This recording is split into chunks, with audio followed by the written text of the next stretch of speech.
അപ്പൊ മലയാളത്തിലെ ആദ്യത്തെ മഹാകാവ്യം ചോദിച്ചാൽ അത് കൃഷ്ണഗാഥയും, മലയാളത്തിലെ ആദ്യത്തെ ലക്ഷണമൊത്ത മഹാകാവ്യം ചോദിച്ചാൽ ഹായ് ഓൺ. ജൂലൈ സെപ്റ്റംബർ മാസങ്ങളിലായിട്ട് നമ്മുടെ 10th പ്രിലിംസ് പരീക്ഷ നടക്കാനായിട്ട് പോവുകയാണ്.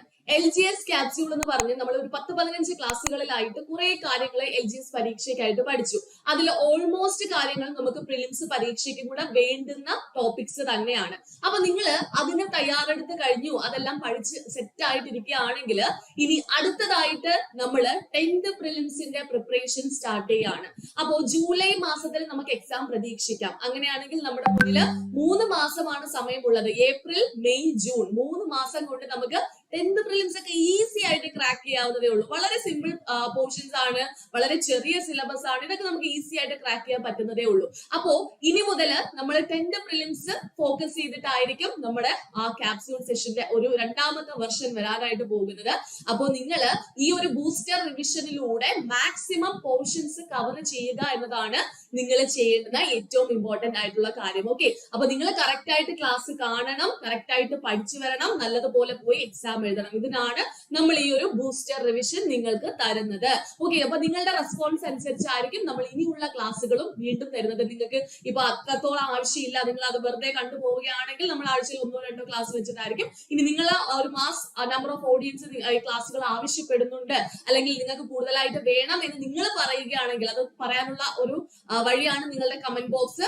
അപ്പോ അതിലൂടെ നിങ്ങൾ പറയുകയാണെങ്കിൽ തീർച്ചയായിട്ടും നമ്മളുടെ ഈ ക്ലാസ്സുകളുടെ കൗണ്ട് വരുന്ന ദിവസങ്ങളിലായിട്ട്, വരുന്ന ആഴ്ചകളിലായിട്ട് നമ്മൾ കൂട്ടുന്നതായിരിക്കും. ഓക്കെ, അപ്പോ നമുക്ക് എന്ത് ചെയ്യാം, 10th പ്രിലിംസ് പരീക്ഷയ്ക്കുള്ള ഓരോ ഏരിയാസും കുറച്ച് വീതം എടുത്ത് വെച്ച് പഠിക്കാം. അത് പഠിക്കുന്നത് വെറുതെ അല്ല, PSC ഏറ്റവും കൂടുതൽ ഫോക്കസ് ചെയ്യുന്ന ഏരിയാസ് കോൺസെൻട്രേറ്റ് ചെയ്തിട്ടാണ് നമ്മൾ ബൂസ്റ്റർ റിവിഷൻ ചെയ്യാനായിട്ട് പോകുന്നത്.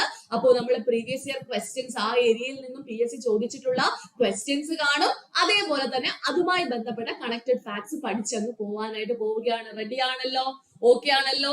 ശരി, അങ്ങനെയെങ്കിൽ നമുക്ക് സ്റ്റാർട്ട് ചെയ്യാം. അപ്പൊ ഇന്ന് നമ്മൾ ഡിസ്കസ് ചെയ്യാനായിട്ട് പോകുന്നത് കലാ സാഹിത്യ മേഖലയാണ്. നമുക്കറിയാം നമ്മുടെ ശാസ്ത്ര സാങ്കേതിക മേഖല, കലാ സാംസ്കാരിക സാഹിത്യ രാഷ്ട്രീയ മേഖല എന്നൊക്കെ പറഞ്ഞ് കുറെ മേഖലകൾ പഠിക്കാനുണ്ട് അല്ലെ. സോ ആ മേഖലകളില് കലയുമായി ബന്ധപ്പെട്ടും സാഹിത്യവുമായി ബന്ധപ്പെട്ട കുറച്ച് കാര്യങ്ങളേ ഉള്ളൂ നമ്മൾ ഇന്നത്തെ ക്ലാസ്സിൽ പഠിക്കാൻ പോവാണ്. വെറുതെ കേട്ടിരിക്കാനായിട്ട് ഇവിടെ ആരും ഇരിക്കരുത്, കൃത്യമായിട്ട് പഠിച്ച് എന്റെ കൂടെ വരാനായിട്ട് ശ്രമിക്കുക. ഓക്കെ, അങ്ങനെയെങ്കിൽ മക്കൾ ഇതാ ശ്രദ്ധിച്ചേ. ആദ്യത്തെ ചോദ്യം ഇതാണ്: പൂർണ്ണമായി മലയാള ഭാഷയിൽ അച്ചടിച്ച ആദ്യത്തെ പുസ്തകം ഏതാണ്? ശ്രദ്ധിക്കണേ, പൂർണ്ണമായി മലയാള ഭാഷയിൽ അച്ചടിച്ച ആദ്യ പുസ്തകം ഏതാണ്? മലയാള ഭാഷയുമായി ബന്ധപ്പെട്ട ആദ്യത്തെ പുസ്തകം ഏതാണ്? ആദ്യത്തെ ഗ്രന്ഥം ഏതാണ്? അങ്ങനെ പല രീതിയിലുള്ള ചോദ്യങ്ങൾ നമുക്ക് പ്രതീക്ഷിക്കാം. സോ കണക്റ്റഡ് ഫാക്ട്സ് ഞാൻ പറഞ്ഞുതരാം കേട്ടോ. ഓക്കെ, അപ്പൊ ഇതിന്റെ ആൻസർ നിങ്ങൾക്ക് പറയാൻ പറ്റുന്നുണ്ടോ എന്നൊന്ന് ട്രൈ ചെയ്ത് നോക്കിക്കേ. സംക്ഷേപ വേദാർത്ഥം, ഉണ്ണിയച്ചി ചരിതം, ഉണ്ണനീലി സന്ദേശം, ഉണ്ണിച്ചിരുദേവി ചരിതം. ഓക്കെ, അപ്പോ ഇതിലേതാണ് പൂർണ്ണമായും മലയാള ഭാഷയിൽ അച്ചടിച്ച ആദ്യ പുസ്തകം എന്ന് ചോദിച്ചാൽ നമ്മൾ എന്താണ് ഉത്തരം പറയേണ്ടത്? അത് ഓപ്ഷൻ എ ആണ്, അതായത് സംക്ഷേപ വേദാർത്ഥമാണ്. എന്താണ്? സംക്ഷേപ വേദാർത്ഥമാണ്. മനസ്സിലായോ? ക്ലിയർ ആണോ? ഓക്കെ, അപ്പൊ ഇനി മറന്നു പോകത്തില്ലല്ലോ. ഈ ഒരു ചോദ്യം ഇനി നിങ്ങളുടെ മുന്നിലേക്ക് വന്നു കഴിഞ്ഞാൽ നിങ്ങൾ ആൻസർ ചെയ്യുന്ന ഉറപ്പല്ലേ? പൂർണ്ണമായും മലയാള ഭാഷയിൽ അച്ചടിച്ച ആദ്യത്തെ പുസ്തകം ചോദിച്ചാൽ അതേതാണ്? സംക്ഷേപ വേദാർത്ഥമാണ്. ക്ലിയർ ആണേ? ഓക്കെ ആണേ? അങ്ങനെയെങ്കില് നമുക്ക് ഇതുമായി ബന്ധപ്പെട്ട PSC ഇനി ചോദിക്കാൻ സാധ്യതയുള്ള കുറെ ചോദ്യങ്ങളൊന്ന് പഠിച്ചാലോ? ശ്രദ്ധിച്ചിരിക്കുക, കേട്ടിരുന്ന് പഠിക്കുക കേട്ടോ. അപ്പൊ നമുക്ക് കിട്ടി എന്താണ്? മലയാള ഭാഷയിൽ അച്ചടിച്ച ആദ്യ പുസ്തകം ഏതെന്ന് ചോദിച്ചാൽ നമ്മൾ ഇനി ഉത്തരം പറയും. ഏതുറക്കത്തിൽ ചോദിച്ചാലും ഉത്തരം പറയും, അത് സംക്ഷേപ വേദാർത്ഥമാണ്. ഫാദർ ക്ലെമന്റ് പിയാനിയസ് എഴുതിയ ഒരു പുസ്തകമാണ് കേട്ടോ. ഫാദർ ക്ലെമന്റ് പിയാനിയസ് എഴുതിയ ഒരു പുസ്തകമാണ് ഇത് സംക്ഷേപ വേദാർത്ഥം എന്ന് പറയുന്നത് കേട്ടോ. അപ്പൊ മലയാള ഭാഷയിൽ അച്ചടിച്ച ആദ്യത്തെ പുസ്തകം ഇനി മറന്നു പോകത്തില്ലല്ലോ, സംക്ഷേപ വേദാർത്ഥം. ഇനി മലയാളത്തിലെ ആദ്യത്തെ പാട്ട് കൃതി ഏതാണ്? ഓക്കെ, ആദ്യത്തെ പാട്ടുകൃതി. ഓക്കെ, ശ്രദ്ധിക്കണേ, മലയാളത്തിലെ ആദ്യത്തെ പാട്ടുകൃതി ഏതെന്ന് ചോദിച്ചാൽ ഉത്തരം എന്താ പറയേണ്ടത്? രാമചരിതമാണ്. കേട്ടോ, പാട്ടുകൃതി ചോദിച്ചാൽ രാമചരിതമാണ്. ഇനി ചോദിക്കുന്ന ചോദ്യം ഇങ്ങനെ ആയിരിക്കും, മലയാളത്തിലെ ആദ്യത്തെ തുള്ളൽ കൃതി ഏതാണ്? ഓക്കെ, തുള്ളൽ കൃതി ചോദിച്ചാൽ അത് കല്യാണ സൗഗന്ധികമാണ്. കല്യാണത്തിൽ സുഗന്ധി കിടന്ന് തുള്ളി എന്ന് ഓർത്തിരുന്നാ മതി അല്ലേ? അപ്പൊ മലയാളത്തിലെ ആദ്യത്തെ തുള്ളൽ കൃതി ഏതെന്ന് ചോദിച്ചാൽ അത് കല്യാണ സൗഗന്ധികമാണ്. മലയാളത്തിലെ ആദ്യത്തെ പാട്ടുകൃതി ഏതെന്ന് ചോദിച്ചാൽ രാമൻ നല്ല പാട്ട് പാടും ഓർത്ത് വെച്ചിരിക്കുക, രാമചരിതമാണ്. മലയാള ഭാഷയിൽ അച്ചടിച്ച ആദ്യത്തെ പുസ്തകം ചോദിച്ചാൽ അത് സംക്ഷേപ വേദാർത്ഥമാണെന്ന് ഓർത്തിരിക്കുക. ഇനി ദാ മക്കളെ നോക്കിക്കേ, മലയാളത്തിലെ ആദ്യത്തെ സന്ദേശ കാവ്യം ഏതാണ്? മലയാളത്തിലെ ആദ്യത്തെ സന്ദേശ കാവ്യം ഏതെന്ന് ചോദിച്ചാൽ അത് ഉണ്ണുനീലി സന്ദേശമാണ്. കേട്ടോ, അത് പഠിച്ചു വെച്ചേക്കണേ, ചോദ്യവും ഉത്തരവും അതേ കണക്ക് പഠിച്ചു വെച്ചേക്കണേ. മലയാളത്തിലെ ആദ്യത്തെ സന്ദേശകാവ്യം ഏതെന്ന് ചോദിച്ചാൽ അത് ഏതാണെന്ന് പറഞ്ഞേ, അത് ഉണ്ണുനീലി സന്ദേശമാണ്. ഇനി നോക്കൂ, മലയാളത്തിലെ ആദ്യത്തെ ചമ്പു കൃതി ഏതാണ്? ഓക്കെ, അല്ലെങ്കിൽ ആദ്യത്തെ ചമ്പു ഏതാണ് എന്ന് ചോദിച്ചാൽ ഏതാണ്? അത് ഉണ്ണിയച്ചി ചരിതമാണ്. ഇത് നമ്മുടെ ഓരോ സാഹിത്യ പ്രസ്ഥാനങ്ങളാണ് കേട്ടോ. അപ്പൊ അത് ഓരോന്നും ഓർത്ത് മാറിപ്പോകാതെ പഠിച്ചു വെച്ചിരിക്കുക. ആദ്യത്തെ സന്ദേശ കാവ്യം ചോദിച്ചാല് ഉണ്ണുനീലി സന്ദേശമാണ്. ഉണ്ണി നീലിക്ക് സന്ദേശം അയച്ചു എന്ന് ഓർത്ത് വെച്ചിരിക്കുക, സന്ദേശ കാവ്യം. ഓക്കെ, ആ പേരിൽ തന്നെ സന്ദേശം ഉണ്ടല്ലോ, ഉണ്ണുനീലി സന്ദേശം എന്നുണ്ട്. അങ്ങനെ നമുക്ക് ഓർത്ത് വെക്കാൻ പറ്റും അല്ലെ? ഇനി മലയാളത്തിലെ ആദ്യ ചമ്പു ചോദിച്ചാൽ ചമ്പു ചാ അവിടെ ഉണ്ട്, ഉണ്ണിയച്ചി അല്ലെ? ഉണ്ണിയച്ചി ചരിതമാണ്. ചരിതം ച, ചമ്പു ച, ഉണ്ണിയച്ചിയുടെ ച. ഓക്കെ, എല്ലാത്തിലും ഒരു ചായ ഉണ്ട്, ചാമയം ഉണ്ട്. അപ്പൊ ചമ്പു ആണെന്ന് ഓർത്ത് വെച്ചിരിക്കുക. മനസ്സിലായോ? അപ്പൊ പഠിച്ചു കഴിഞ്ഞല്ലോ. അപ്പൊ ഒന്ന് പറഞ്ഞേ, എന്നെ നോക്കാതെ, സ്ക്രീനിൽ നോക്കാതെ ഞാൻ ചോദ്യം ചോദിക്കുമ്പോൾ ആൻസർ പറയാൻ പറ്റുന്നുണ്ടോ എന്ന് നോക്കിക്കേ. മലയാള ഭാഷയിൽ അച്ചടിച്ച ആദ്യത്തെ പുസ്തകം ഏതെന്ന് ചോദിച്ചാൽ സംക്ഷേപ വേദാർത്ഥമാണ്. മലയാളത്തിലെ ആദ്യത്തെ പാട്ടുകൃതി ഏതെന്ന് ചോദിച്ചാൽ രാമചരിതമാണ്. മലയാളത്തിലെ ആദ്യത്തെ തുള്ളൽ കൃതിയോ അത് കല്യാണ സൗഗന്ധികമാണ്. മലയാളത്തിലെ ആദ്യത്തെ സന്ദേശകാവ്യം ഏതാടാ? അത് ഉണ്ണുനീലി സന്ദേശമാണ്. ഇനി മലയാളത്തിലെ ആദ്യത്തെ ചമ്പു ഏതെന്ന് ചോദിച്ചാൽ ഉത്തരം എന്താ പറയാ? അത് ഉണ്ണിയച്ചി ചരിതമാണ്. മനസ്സിലായല്ലോ? ക്ലിയർ ആണല്ലോ? അപ്പൊ ഈ ചോദ്യങ്ങൾ ഇനി ചോദിച്ചു കഴിഞ്ഞാൽ, ഇനി നിങ്ങളുടെ ചോദ്യ പേപ്പറിൽ കണ്ടു കഴിഞ്ഞാൽ നിങ്ങൾ ഉത്തരം ചെയ്യുമെന്ന് ഞാൻ വിശ്വസിച്ചോളൂ എന്നുള്ള ഒരു കമന്റ് ഒന്നിട്ടേ. ഓക്കെ, അങ്ങനെയെങ്കിൽ ദാ അടുത്ത ചോദ്യത്തിലേക്ക് പോകുന്നു. മലയാളത്തിലെ ആദ്യത്തെ മഹാകാവ്യം ഏതാണ്? ശ്രദ്ധിക്കണേ, മലയാളത്തിലെ ആദ്യത്തെ മഹാകാവ്യം ഏതാണ് എന്ന് ചോദിച്ചാൽ ഉത്തരം എന്താ പറയേണ്ടത്? അത് കൃഷ്ണഗാഥയാണ്. മനസ്സിലായോ? ഒന്ന് പറഞ്ഞേ, മലയാളത്തിലെ ആദ്യത്തെ മഹാകാവ്യം കൃഷ്ണൻ മഹാകാവ്യം എന്ന് ഓർത്ത് വെച്ചിരിക്കുക കേട്ടോ. അപ്പൊ മലയാളത്തിലെ ആദ്യത്തെ മഹാകാവ്യം എന്ന് പറഞ്ഞേ, അത് കൃഷ്ണഗാഥയാണ്. ഇനി നമ്മളടുത്ത് ചോദിക്കാണ്, വെറും മഹാകാവ്യം എന്നല്ല ചോദിച്ചത്, പകരം ലക്ഷണമൊത്ത മഹാകാവ്യം ഏതാണെന്ന് ചോദിക്കുന്നു. അപ്പൊ കൃഷ്ണഗാഥ ഔട്ടായി പോയില്ലേ? അപ്പൊ മലയാളത്തിലെ ആദ്യത്തെ ലക്ഷണമൊത്ത മഹാകാവ്യം എന്ന് ചോദിച്ചാൽ നമ്മുടെ അഴകത്ത് പത്മനാഭക്കുറുപ്പിന്റെ രാമചന്ദ്രവിലാസമാണ്. മനസ്സിലായോ? ഒന്ന് പറഞ്ഞേ, മലയാളത്തിലെ ആദ്യത്തെ ലക്ഷണമൊത്ത മഹാകാവ്യം ചോദിച്ചാൽ ഉത്തരം എന്താ പറയേണ്ടത്? അത് രാമചന്ദ്രവിലാസമാണ്. ഓക്കെ, കൃഷ്ണൻ മഹാകാവ്യമാണ്. ഓക്കെ, മലയാളത്തിലെ ആദ്യത്തെ മഹാകാവ്യമാണ്. പക്ഷെ നല്ല ലക്ഷണമൊത്ത മഹാകാവ്യം ആരാണ്? അത് രാമചന്ദ്രനെ കാണാൻ നല്ല ലക്ഷണമൊത്ത കുട്ടിയാണെന്ന് ഓർത്ത് വെച്ചിരിക്കുക. അപ്പൊ ഓർക്കാം നമുക്ക്, മലയാളത്തിലെ ആദ്യത്തെ ലക്ഷണമൊത്ത മഹാകാവ്യം ഏതാണ്? അത് രാമചന്ദ്രവിലാസമാണ്. അത് രചിച്ചത് ആരാണ്? അഴകത്ത് പത്മനാഭക്കുറുപ്പാണെന്ന് ഓർത്തു വെച്ചിരിക്കുക. മനസ്സിലായോ? അപ്പൊ രണ്ടെണ്ണം തമ്മിൽ മാറിപ്പോകത്തില്ലല്ലോ. ഉറപ്പാണല്ലോ. അപ്പൊ മലയാളത്തിലെ ആദ്യത്തെ മഹാകാവ്യം ചോദിച്ചാൽ അത് കൃഷ്ണഗാഥയും, മലയാളത്തിലെ ആദ്യത്തെ ലക്ഷണമൊത്ത മഹാകാവ്യം ചോദിച്ചാൽ അത് രാമചന്ദ്ര വിലാസമാണ്. രചിച്ചത് അഴകത്ത് പത്മനാഭക്കുറുപ്പാണ്. ക്ലിയർ അല്ലേ? സംശയമൊന്നും ഇല്ലല്ലോ. ഓക്കെ, അങ്ങനെയെങ്കില് ഇനി നമ്മളോട് ചോദിക്കുന്നത് മലയാളത്തിലെ ആദ്യ ഖണ്ഡകാവ്യം ഏതാണ്?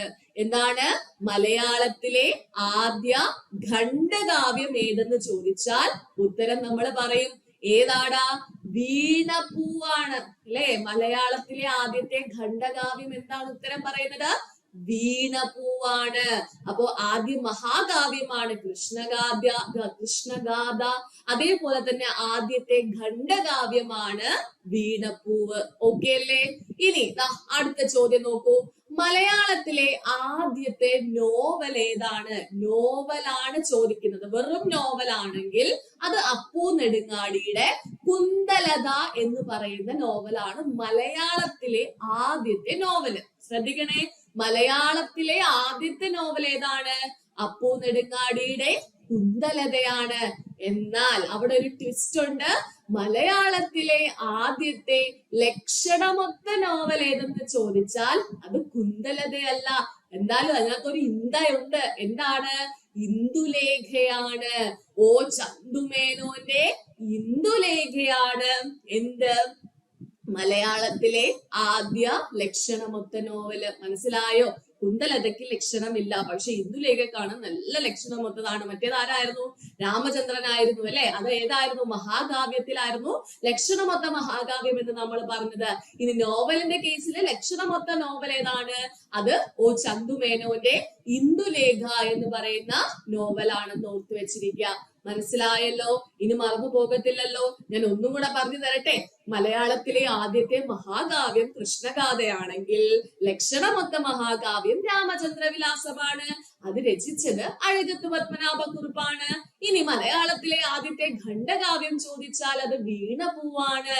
ആദ്യത്തെ നോവല് ചോദിച്ചാൽ അത് കുന്തലതയാണ്. കുന്തലത രചിച്ചത് ആരാണ്? അപ്പു നെടുങ്ങാടിയാണ്. എന്നാൽ ലക്ഷണമൊത്ത നോവല് ചോദിച്ചാൽ അത് ഇന്ദുലേഖയാണ്. ആരാണ് രചിച്ചത്? ഓ ചന്തുമേനോനാണ്. മനസ്സിലായോടാ? ഇങ്ങനെയൊക്കെ അങ്ങോട്ടും ഇങ്ങോട്ടും കൺഫ്യൂഷൻ ഉണ്ടാക്കുന്ന കുറെ ചോദ്യങ്ങളാണ് PSCക്ക് എപ്പോഴും ഇഷ്ടമുള്ള ചോദ്യം എന്ന് നിങ്ങൾ മനസ്സിലാക്കുക. നമുക്കിത് പഠിക്കുന്ന സമയത്ത് കുറച്ച് സ്ട്രഗിൾ ഫേസ് ചെയ്യേണ്ടതായിട്ട് വരും. അങ്ങോട്ടും ഇങ്ങോട്ടും മാറി പോവുകയൊക്കെ ചെയ്യും. പക്ഷേ അങ്ങനെ മാറിപ്പോകുന്ന ഏരിയാസ് വേണം നമ്മൾ നല്ല വൃത്തിയായിട്ട് മനസ്സിലാക്കി പഠിക്കാൻ. കാരണം അങ്ങനെ കുറെ പേര് സ്കിപ്പ് അടിച്ചിട്ട് പോകുമോ, എന്നെ കൊണ്ട് പഠിക്കാൻ പറ്റുന്നില്ല എന്ന് പറഞ്ഞ് സ്കിപ്പ് അടിച്ചു പോകുന്നവരും നിങ്ങളെ കൂടെ പരീക്ഷ എഴുതാനുണ്ടാകും. അപ്പൊ ഇതിൽ നിന്നൊരു ചോദ്യം ചോദിച്ചു കഴിഞ്ഞാൽ അവരെന്ത് ചെയ്യും? അവര് അതും സ്കിപ്പ് അടിക്കും അല്ലെ? പക്ഷെ നമുക്ക് എന്ത് ചെയ്യാം? ആ ഒരു മാർക്ക് നേടിയെടുക്കാം. നിങ്ങൾ മനസ്സിലാക്കുക, ഇവിടെ ഓരോ മാർക്കിനും നല്ല വിലയുണ്ട്. അതായത് ഒരു മാർക്ക് വാങ്ങിച്ച് ഒരു മാർക്ക് ഒരാളെ കാണും അഡീഷണൽ നമുക്ക് കിട്ടിക്കഴിഞ്ഞാൽ നമ്മളൊരു 100 റാങ്കിന് മുകളിലോട്ടായിരിക്കും പോകുന്നത്. അതേപോലെ നമുക്ക് അറിഞ്ഞൂടാത്ത ചോദ്യത്തിൽ നമ്മൾ നെഗറ്റീവ് അടിച്ചു കഴിഞ്ഞാൽ നമ്മളൊരു 100 റാങ്കിന് താഴെ ആയിരിക്കും വീഴുന്നത്. ഓക്കെ, അതുകൊണ്ട് വളരെ ശ്രദ്ധിച്ച് വേണം നമ്മൾ എക്സാം ഹാളിൽ ഇരിക്കാനായിട്ട്. നമ്മുടെ മനസ്സിനെ നമ്മൾ കൺട്രോൾ ചെയ്യണം. എടാ, ഉള്ളിൽ നിന്ന് പറയും ചിലപ്പോ ശരിയാണെങ്കിലോ, ഒന്ന് കുത്തിയാലോ എന്ന് നമ്മളെ ഉള്ളിൽ നിന്ന് ആരെങ്കിലും ഇങ്ങനെ പറഞ്ഞുകൊണ്ടേയിരിക്കും. പക്ഷെ മനസ്സിലാക്കുക, നമ്മൾ കൺട്രോൾ ചെയ്യണം. വേണ്ടടാ, വേണ്ട, പടിപാളും എന്ന് നമ്മൾ തന്നെ സ്വയം പറഞ്ഞുകൊണ്ടിരിക്കുക. അപ്പൊ നമുക്ക് തെറ്റിപ്പോകത്തില്ല കേട്ടോ. അതുകൊണ്ട് നെഗറ്റീവ് ഒട്ടും ഉറപ്പില്ലാത്ത ചോദ്യങ്ങളിൽ കറക്കി കുത്താൻ നിങ്ങൾ പോകരുത്. ഓക്കെ, ശരി. അങ്ങനെയെങ്കിൽ മക്കളെ അടുത്ത ക്വസ്റ്റ്യൻസ് പഠിക്കാം. ഇതും കൂടെ ഉള്ളു കേട്ടോ. ശ്രദ്ധിച്ചിരുന്നേ.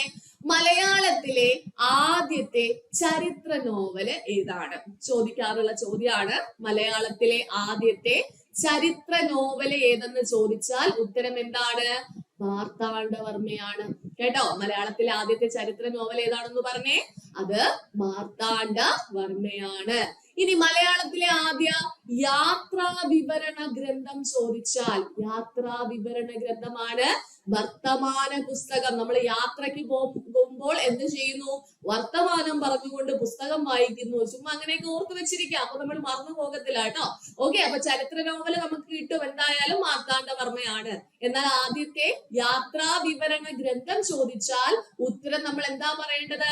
വർത്തമാന പുസ്തകമാണ്.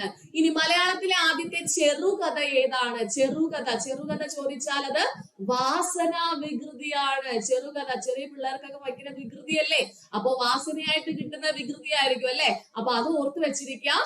മലയാളത്തിലെ ആദ്യത്തെ ചെറുകഥ ചോദിച്ചാൽ ഉത്തരം എന്താ നമ്മൾ പറയേണ്ടത്? അത് വാസനാ വികൃതിയാണ്. മനസ്സിലായോ? മറന്നു പോകത്തില്ലല്ലോ. അങ്ങനെയെങ്കിൽ ലാസ്റ്റ് ചോദ്യം ഇതാണ്: മലയാളത്തിലെ ആദ്യത്തെ രാഷ്ട്രീയ നാടകം ഏതാണ്? രാഷ്ട്രീയ നാടകം പാട്ടബാക്കിയാണ് കേട്ടോ. പാട്ടബാക്കി എന്ന് പറയുന്നത് കെ ദാമോദരന്റെ പാട്ടബാക്കിയാണ് എന്ത്? മലയാളത്തിലെ ആദ്യത്തെ രാഷ്ട്രീയ നാടകം. മനസ്സിലായോ? അപ്പൊ ഒന്ന് പറഞ്ഞേ, മലയാളത്തിലെ ആദ്യത്തെ ചരിത്ര നോവല് മാർത്താണ്ഡവർമ്മയാണ്.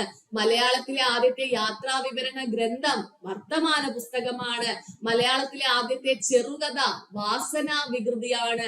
മലയാളത്തിലെ ആദ്യത്തെ രാഷ്ട്രീയ നാടകം ചോദിച്ചാൽ അത് പാട്ടബാക്കിയാണ്. രചിച്ചത് കെ ദാമോദരനാണ്. കിട്ടിയോ? പഠിച്ചു കഴിഞ്ഞല്ലോ. നിങ്ങൾ മനസ്സിലാക്കുക, നമ്മൾ ഈ ബൂസ്റ്റർ റിവിഷൻ ചെയ്യുമ്പോൾ നമ്മളുടെ ആ ഒരു മൈൻഡ് ഫുള്ളി ഇതിനകത്ത് തന്നെ കോൺസെൻട്രേറ്റ് ചെയ്തിരിക്കുക. വേറെ നെഗറ്റീവ്സ് കാര്യങ്ങളൊന്നും നിങ്ങളുടെ മനസ്സിലേക്ക് വരരുത്, വേറെ ഡിസ്ട്രാക്ഷൻ ഒന്നും വരരുത്. ക്ലാസ് കേട്ട് കഴിയുന്നതോടുകൂടി പഠിച്ചങ്ങ് പോവുക. അതാണ് നമ്മൾ ഈ ഒരു ബൂസ്റ്റർ റിവിഷനിലൂടെ ലക്ഷ്യം വെക്കുന്നത്. വെറുതെ നമുക്ക് കളയാൻ നമുക്ക് മുന്നിൽ സമയമില്ല. സോ അതുകൊണ്ട് നിങ്ങൾക്ക് വേണമെങ്കിൽ പ്ലേ ബാക്ക് സ്പീഡ് സെറ്റിംഗ്സിനകത്ത് പോയിട്ട് പ്ലേ ബാക്ക് സ്പീഡ് കൂട്ടിയിട്ട് കേൾക്കാം. അപ്പൊ പെട്ടെന്ന് അങ്ങ് കേട്ട് പോവാൻ പറ്റും. അങ്ങനെ കേൾക്കാം. അല്ലെങ്കിൽ നിങ്ങൾക്ക് പതിയെ പഠിച്ചു പോയാൽ മതി എന്നുണ്ടെങ്കിൽ അങ്ങനെ നമ്മൾ സാധാരണ നോർമൽ സ്പീഡിൽ കേട്ട് പോകാം. ഓക്കെ, എന്തായാലും പഠിച്ചിട്ടേ പോകാവുള്ളൂ. ഓക്കെ, അങ്ങനെയെങ്കിൽ ഈ ടോപ്പിക്സ് പഠിച്ചു കഴിഞ്ഞോ? ഞാൻ ചോദ്യങ്ങൾ ചോദിച്ചാല് നിങ്ങൾക്ക് ആൻസർ ചെയ്യാൻ പറ്റുന്നുണ്ടോ എന്നൊന്ന് നിങ്ങളൊന്ന് ട്രൈ ചെയ്ത് നോക്കാവോ? അങ്ങനെയെങ്കിൽ ആ ഫോൺ ഒന്ന് മാറ്റി വെച്ചേ. നിങ്ങൾ എന്റെ സൗണ്ട് മാത്രം കേൾക്കുക, ഫോണിലേക്ക് നോക്കണ്ട, സ്ക്രീനിലേക്ക് നോക്കണ്ട. ജസ്റ്റ് ഞാൻ ചോദിക്കുന്ന ചോദ്യങ്ങൾക്ക് നിങ്ങൾക്ക് ആൻസർ കിട്ടുന്നുണ്ടോ എന്നൊന്ന് ട്രൈ ചെയ്ത് നോക്കുക. ഓക്കെ, അങ്ങനെയെങ്കിൽ ഞാൻ ചോദ്യം ചോദിക്കത്തിരട്ടെ. മലയാളത്തിലെ ആദ്യത്തെ സന്ദേശകാവ്യം. എടാ, നമ്മളോട് തന്നെ സത്യസന്ധത പുലർത്താനായിട്ട് ശ്രമിക്കുക കേട്ടോ. നമ്മളോട് ചെയ്തില്ലെങ്കിൽ പിന്നീട് നമുക്ക് എന്തൊക്കെ ഇതായെന്ന് പറഞ്ഞാലും ചിലപ്പോൾ നമുക്ക് നല്ലൊരു റിസൾട്ട് കിട്ടിയെന്ന് വരത്തില്ല. സോ എപ്പോഴും നമ്മളോട് നീതി പുലർത്തുക. ഓക്കെ, വേറെ ആരോട് ചെയ്തില്ലെങ്കിലും നമ്മളോട് മാത്രം നീതി പുലർത്താൻ ശ്രമിക്കുക കേട്ടോ. ഓക്കെ, അപ്പൊ മലയാളത്തിലെ ആദ്യത്തെ സന്ദേശകാവ്യം ഒന്ന് പറഞ്ഞേ. നമുക്ക് കിട്ടി, നിങ്ങൾക്ക് മനസ്സിൽ വന്നു, ഡൗട്ട് ഒന്നും ഇല്ലല്ലോ. ഉണ്ണുനീലി സന്ദേശമാണ്. ഇനി ആദ്യത്തെ പാട്ടുകൃതി ഏതായിരുന്നു? പാട്ടുകൃതി ഏതായിരുന്നു? കിട്ടി കാണുമല്ലോ, രാമചരിതമായിരുന്നു. ഇനി ചമ്പു ഏതായിരുന്നു? രണ്ട് വരുന്ന ഉണ്ണിയച്ചി ചരിതമാണ് അല്ലെ.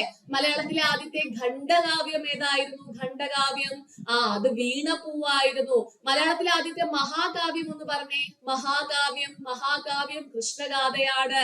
ലക്ഷണമൊത്ത മഹാകാവ്യം ഒന്ന് പറഞ്ഞേ. ലക്ഷണമൊത്ത മഹാകാവ്യം അത് രാമചന്ദ്ര വിലാസമാണ്. അങ്ങനെയെങ്കിൽ ലക്ഷണമൊത്ത നോവൽ ഏതാണ്? ലക്ഷണമൊത്ത നോവല് ഇന്ദുലേഖയാണ് അല്ലെ. മലയാളത്തിലെ ആദ്യത്തെ നോവൽ ഏതായിരുന്നു? അത് കുന്തലതയാണ്. മലയാളത്തിലെ ആദ്യത്തെ ചരിത്ര നോവൽ ഏതെന്ന് ചോദിച്ചാൽ എന്താ ഉത്തരം പറയേണ്ടത്? മാർത്താണ്ഡവർമ്മയാണ് അല്ലെ. മലയാളത്തിലെ ആദ്യത്തെ രാഷ്ട്രീയ നാടകം ചോദിച്ചാൽ അത് പാട്ടബാക്കിയാണ്. മലയാളത്തിലെ ആദ്യത്തെ ചെറുകഥ ഏതാണ്? ചെറുകഥ വാസനാ വികൃതിയാണ്. ഓക്കെ, അങ്ങനെയെങ്കിൽ മലയാളത്തിലെ ആദ്യത്തെ യാത്രാ വിവരണ ഗ്രന്ഥം ഏതെന്ന് ചോദിച്ചാൽ എന്താ ഉത്തരം പറയേണ്ടത്? വർത്തമാന പുസ്തകമാണ്. പഠിച്ചു കഴിഞ്ഞല്ലോ. ഇനി ഈ ഒരു ഏരിയയിൽ നിന്നും ഒരു ചോദ്യം വന്നാല് നിങ്ങൾക്ക് ഒരു കോൺഫിഡൻസ് കിട്ടി കാണും അല്ലെ. ആൻസർ ചെയ്യാൻ പറ്റും എന്നുള്ളൊരു കോൺഫിഡൻസ് കിട്ടിയില്ലേ?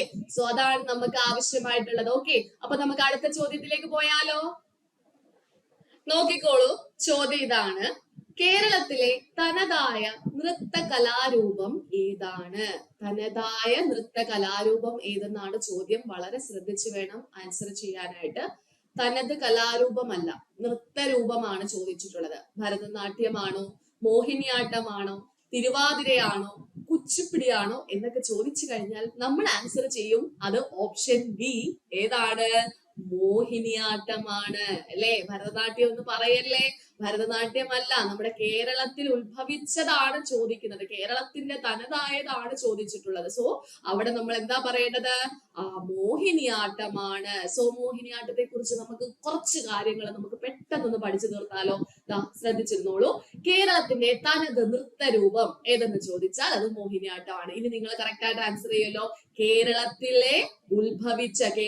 നിന്നും ഉത്ഭവിച്ച കലാരൂപമാണ് മോഹിനിയാട്ടം. അപ്പൊ രണ്ട് കാര്യങ്ങൾ കിട്ടി, അതുകൊണ്ട് അതിനെ തനത് നൃത്തരൂപം എന്നാണ് പറയുന്നത്, അല്ലെ? അപ്പൊ കേരളത്തിൽ ഉത്ഭവിച്ച കലാരൂപം, കേരളത്തിന്റെ തനത് നൃത്തരൂപം എന്നൊക്കെ ചോദിച്ചാല് എന്താ നമ്മൾ ഉത്തരം പറയേണ്ടത്? ഉത്തരം മോഹിനിയാട്ടമാണ്. ഇനി ലാസ്യ നൃത്ത ശൈലിക്ക്, ഓക്കെ, ഇതങ്ങ് വെട്ടിക്കോളൂ. ലാസ്യ നൃത്ത ശൈലിക്ക് ഊന്നൽ നൽകുന്ന കലാരൂപം, നൃത്തരൂപം എന്ന് ചോദിച്ചാല് മോഹിനിയാട്ടമാണ്. ലാസ്യമാണ്, ഭാവം ഏതാണ്? ലാസ്യമാണ് കേട്ടോ. അപ്പൊ ലാസ്യ നൃത്ത ശൈലിക്ക് ഊന്നൽ നൽകുന്ന നൃത്തരൂപമാണ് മോഹിനിയാട്ടം. മലയാളത്തിലെ ഒരേ ഒരു ശാസ്ത്രീയ സ്ത്രീ നൃത്തകലയാണ്. മലയാളത്തിലെ ഒരേ ഒരു ശാസ്ത്രീയ സ്ത്രീ നൃത്തകല ഏതെന്ന് ചോദിച്ചാൽ ഉത്തരം എന്താ പറയേണ്ടത്? അത് മോഹിനിയാട്ടമാണ്. മനസ്സിലായോ? മലയാളത്തിലെ ഒരേ ഒരു ശാസ്ത്രീയ സ്ത്രീ നൃത്തകല ഏതെന്ന് ചോദിച്ചിട്ട് ഭരതനാട്യം, കുച്ചിപ്പുടി, മോഹിനിയാട്ടം, തിരുവാതിരയൊക്കെ ചോദിച്ചാല് അവിടെ നമ്മുടെ മനസ്സ് പതറരുത് കേട്ടോ. എന്താണ് ആൻസർ പറയേണ്ടത്? മോഹിനിയാട്ടമാണ്. ഇനി ക്ഷേത്രങ്ങളിൽ നിലനിന്നിരുന്ന ദേവദാസി നൃത്തം, പണ്ട് കാലത്തെ ക്ഷേത്രങ്ങളിൽ എന്തുണ്ടായിരുന്നു? ദേവദാസി നൃത്തം ഉണ്ടായിരുന്നു. അതിന്റെ ഒരു മോഡിഫൈഡ് വെർഷൻ അഥവാ ഒരു പരിഷ്കരിച്ച രൂപമാണ് നമ്മൾ ഈ പഠിച്ചുകൊണ്ടിരിക്കുന്ന മോഹിനിയാട്ടം എന്ന് പറയുന്നത്. ഓക്കെ, ഇതെല്ലാം ഈ ഓരോ പോയിന്റ്സും ഓരോരോ ചോദ്യങ്ങളാണ് കേട്ടോ. അത് വളരെ ഇമ്പോർട്ടന്റ് ആയിട്ട് തന്നെ മനസ്സിലാക്കി പഠിക്കുക. കേരളത്തിന്റെ തനത് നൃത്തരൂപം, കേരളത്തിൽ നിന്നും ഉത്ഭവിച്ച കലാരൂപം, ലാസ്യ നൃത്ത ശൈലിക്ക് ഊന്നൽ നൽകുന്ന നൃത്തരൂപം, മലയാളത്തിലെ ഒരേ ഒരു ശാസ്ത്രീയ സ്ത്രീ നൃത്തകല എന്ന് ചോദിച്ചാല് അത് മോഹിനിയാട്ടമാണ്. മാത്രമല്ല ക്ഷേത്രങ്ങളിൽ നിലനിന്നിരുന്ന ദേവദാസി നൃത്തത്തിന്റെ പരിഷ്കരിച്ച രൂപമാണ് നമ്മുടെ മോഹിനിയാട്ടം. ഓക്കെ, ഇനി അടുത്ത PSC എപ്പോഴും ചോദിക്കുന്ന മറ്റൊരു ചോദ്യമാണ്, മോഹിനിയാട്ടത്തിന്റെ മാതാവ് എന്നറിയപ്പെടുന്നത് ആരാണ്? മോഹിനിയാട്ടത്തിന്റെ മാതാവ് ആരാണ്? അത് കലാമണ്ഡലം കല്യാണിക്കുട്ടിയമ്മയാണ്, അല്ലെ? മോഹിനിയാട്ടത്തിന്റെ മാതാവ് ആരാണ്? അത് കലാമണ്ഡലം കല്യാണിക്കുട്ടിയമ്മയാണെന്ന് ഓർത്തു വെച്ചിരിക്കുക. ഇനി ഇതാ നോക്കൂ, മോഹിനിയാട്ടത്തിൽ ഉപയോഗിക്കുന്ന സംഗീതം ഏതാണ്? മോഹിനിയാട്ടത്തിൽ ഉപയോഗിക്കുന്ന സംഗീതം സോപാന സംഗീതം എന്ന് പറയുമോ? പറയരുത്. അവിടെ എന്താ ഉത്തരം പറയേണ്ടത്? അത് കർണാട്ടിക് മ്യൂസിക് ആണ് കേട്ടോ. മോഹിനിയാട്ടത്തിൽ ഉപയോഗിക്കുന്ന സംഗീതം എന്ന് പറയുന്നത് അത് കർണാടക സംഗീതം, കർണാട്ടിക് സംഗീതമാണെന്ന് ഓർത്തു വെച്ചിരിക്കുക കേട്ടോ. ഇനി ഇവിടെ നമ്മുടെ കുഞ്ചൻ നമ്പ്യാരെ പറ്റി കേട്ടിട്ടുണ്ടാവുമല്ലോ. അറിഞ്ഞൂടാത്തവരായിട്ട് ആരും ഇല്ലല്ലോ. ഈ കുഞ്ചൻ നമ്പ്യാര് കുറെ കൃതികൾ രചിച്ചിട്ടുണ്ട്. അതിൽ ഒരു കൃതിയില് എന്തിനെ പറ്റി പരാമർശിക്കുന്നുണ്ട്? അവൻ പണ്ട് കാലത്ത് രചിച്ച കൃതിയാണ്.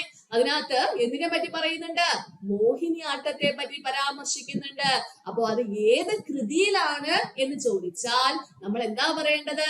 അത് ഘോഷയാത്ര, കുഞ്ചൻ നമ്പ്യാരുടെ ഘോഷയാത്ര എന്ന കൃതിയിലാണ് എന്തിനെ പറ്റി പ്രതിപാദിക്കുന്നത്? മോഹിനിയാട്ടത്തെ കുറിച്ച് പരാമർശിക്കുന്നത്. മനസ്സിലായോ? അപ്പൊ മോഹിനിയാട്ടത്തിന്റെ മാതാവിനെ നമുക്കറിയാം, കല്യാണിക്കുട്ടിയമ്മയാണ്. അവിടെ ഉപയോഗിക്കുന്ന സംഗീതം എന്ന് പറയുന്നത് കർണാട്ടിക് സംഗീതമാണ്. കുഞ്ചൻ നമ്പ്യാരുടെ ഘോഷയാത്ര എന്ന കൃതിയിൽ ഇതിനെ പറ്റി പരാമർശിക്കുന്നുണ്ട്. ഇനി മോഹിനിയാട്ടത്തിന് പ്രചോദനം നൽകിയ തിരുവിതാംകൂർ ഭരണാധികാരി ആരെന്ന് ചോദിച്ചാൽ അതാരാണ്? അത് സ്വാതി തിരുനാളാണ്, അല്ലെ? സ്വാതി തിരുനാളിന് അതായത് നമ്മുടെ കലകളുടെ രാജാവ്, രാജാക്കന്മാരിലെ കലാകാരൻ എന്നൊക്കെ അറിയപ്പെടുന്ന നമ്മുടെ സ്വാതി തിരുനാളാണ് മോഹിനിയാട്ടത്തിന് പ്രചോദനം നൽകിയ തിരുവിതാംകൂർ ഭരണാധികാരി. കിട്ടിയോ? ഓക്കെ അല്ലേ? അപ്പോ നമ്മളോട് ഇനി മോഹിനിയാട്ടവുമായി ബന്ധപ്പെട്ട ഒരു ചോദ്യം ചോദിച്ചാൽ ആൻസർ നിങ്ങൾ പറയുമല്ലോ. കേരളത്തിന്റെ തനതായ നൃത്ത കലാരൂപമാണ്, കേരളത്തിൽ നിന്നും ഉത്ഭവിച്ചതാണ്, മാതാവ് എന്നറിയപ്പെടുന്നത് കല്യാണിക്കുട്ടിയമ്മയാണ്, അവിടെ യൂസ് ചെയ്യുന്ന മ്യൂസിക് കർണാട്ടിക് മ്യൂസിക് ആണ്. എല്ലാം കിട്ടിയല്ലോ. ഓക്കെ അല്ലേ?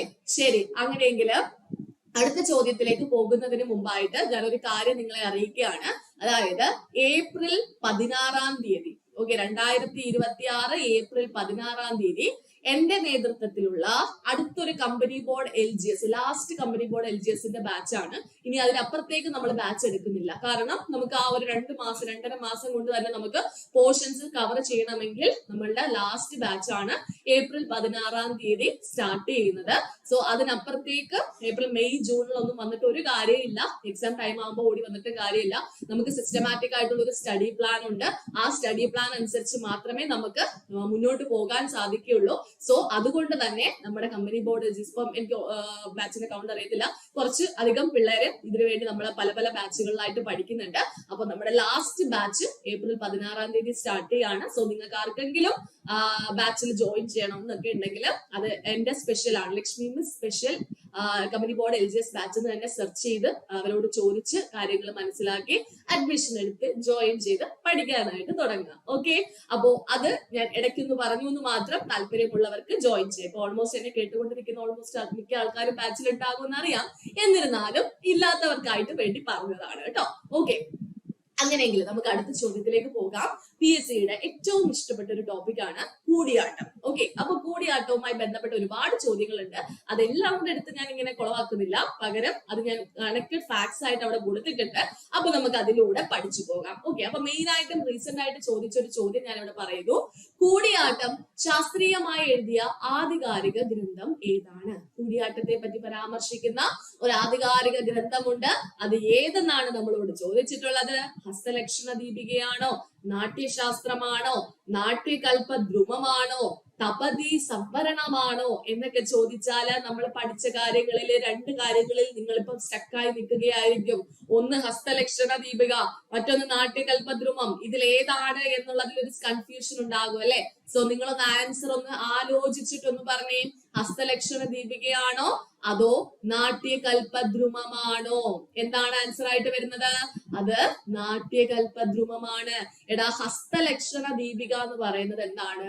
മുദ്രകളാണ്. അതായത് ഇപ്പൊ നമ്മള് കഥകളിയിലും അതേപോലെ തന്നെ കൂടിയാട്ടത്തിലൊക്കെ കൈവച്ചുള്ള മുദ്രകൾ ഉണ്ടല്ലോ, ഹസ്തലക്ഷണം. ഓക്കെ, നമ്മുടെ കൈ വെച്ച് ഹസ്തം വെച്ചുള്ള മുദ്രകൾ എന്തിനെയൊക്കെ സൂചിപ്പിക്കുന്നു തുടങ്ങിയ കാര്യങ്ങളെ പറ്റി പ്രതിപാദിക്കുന്ന ഗ്രന്ഥമാണ് ഹസ്തലക്ഷണ ദീപിക. അപ്പൊ നിങ്ങളോട് ചോദിക്കുന്നു, മുദ്രകൾക്ക് അടിസ്ഥാനമായ ഗ്രന്ഥം, കഥകളിയിലെ മുദ്രകൾക്ക് അടിസ്ഥാനമായ ഗ്രന്ഥം, കൂടിയാട്ടത്തിലെ മുദ്രകൾക്ക് അടിസ്ഥാനമായ ഗ്രന്ഥം എന്നൊക്കെ ചോദിച്ചാലാണ് നമ്മൾ എന്ത് പറയേണ്ടത്?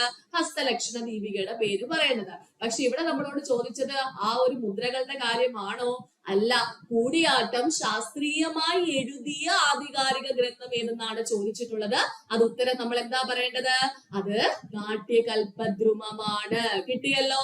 ഓക്കെ അല്ലേ? അപ്പൊ നമുക്ക് കൂടിയാട്ടത്തെ പറ്റിയിട്ടൊന്ന് നമുക്ക് പെട്ടെന്നൊന്ന് പഠിച്ചിട്ട് വരാം. ശ്രദ്ധിച്ചിരിക്കുമല്ലോ?